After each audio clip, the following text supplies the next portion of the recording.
Could Shedeur Sanders be hurting his own NFL draft chances?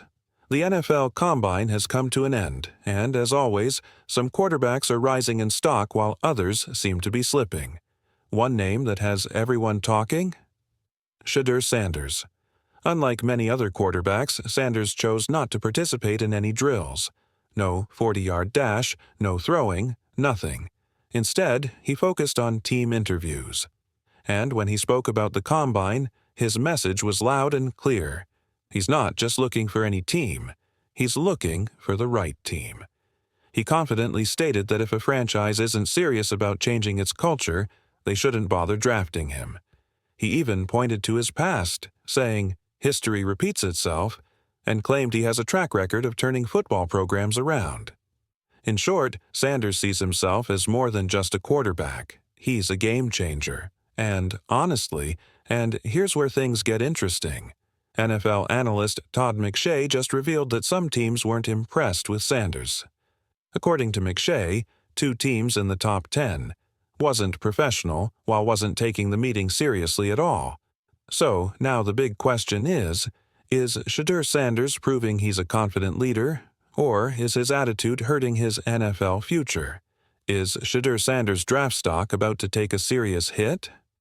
NFL analyst Todd McShay made it clear 2 teams in the top 10 left their meetings with Sanders feeling like he didn't really care what they thought of him. If that's true, this could be a major turning point for his draft position. It's wild to think about because during the regular season, Sanders was in the conversation for the number. First overall pick. When the Raiders held the top selection, there was serious buzz that Sanders could be their guy. But after the Raiders won a couple of late-season games, they slid down to the number 6 overall pick, putting them behind several teams that also need a quarterback, teams like the Titans, Browns, and Giants. At one point, it seemed like the Raiders might have to trade up to get Sanders, but now, he might actually fall to them at number 6. And here's where it gets even more interesting. If the Raiders don't take him, how far could he drop? Some believe he could slide all the way into the 20s, where a team like the New York Jets might have to decide whether he's worth the pick. So, what's really happening here? There are 2 ways to look at this. One perspective: this is a huge red flag. If teams feel Sanders isn't taking things seriously, that could signal a lack of maturity, maybe even arrogance. And in a league where leadership matters just as much as talent, that's not something teams will ignore. The other possibility: this is all part of Sanders' strategy. Maybe he knew exactly what he was doing in those interviews. Maybe he wasn't interested in certain teams and wanted to control where he lands. If that's the case, it raises another big question. Which teams did he intentionally push away? Some are speculating that one of them could be the Cleveland Browns.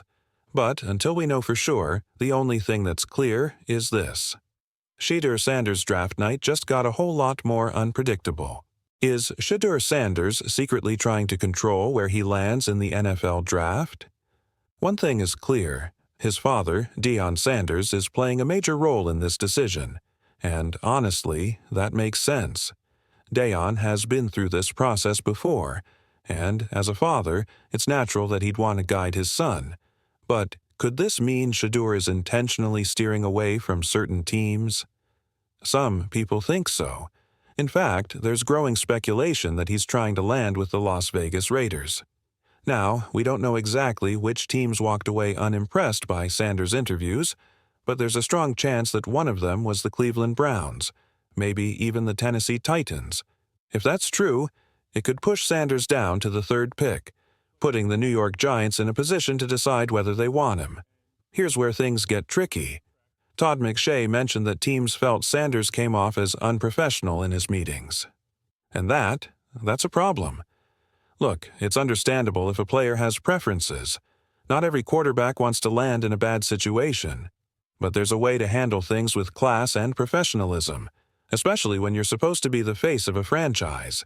A quarterback isn't just a player. He's the leader, the team's CEO. How you present yourself matters. So, what's really going on here? Is Shedeur Sanders simply making smart career moves? Or is his approach rubbing teams the wrong way? One thing's for sure. If he isn't taken by the third pick, his slide could be unavoidable. And if he falls all the way to number 6, the Raiders will have a massive decision to make. Is Sanders the right fit for Vegas, or will they pass him up too? The next few weeks are about to get very interesting. Could Shedeur Sanders actually be the perfect fit for the Raiders? From a stylistic standpoint, he checks a lot of boxes. He's a traditional pocket passer, which might be exactly what someone like Tom Brady, who now has a say in the Raiders' decision-making, would prefer in a quarterback. But don't get it twisted. Shedeur isn't just a statue in the pocket. He can move, extend plays, and escape pressure when needed. And let's not forget one huge factor: the spotlight. Shedeur Sanders has been in front of cameras his entire life. Some quarterbacks struggle with media attention, but he thrives in it. He's used to the pressure, the expectations, and the constant scrutiny. That alone sets him apart. Yet there's a narrative that just won't go away. Some people think he's only a first-round prospect because of his father. Let's be real. Being Deion Sanders' son comes with massive expectations. Following in the footsteps of a Hall of Famer isn't easy, and not every player can handle that weight. But here's what people forget. Shedeur has delivered. Twice in college football, he turned struggling programs around.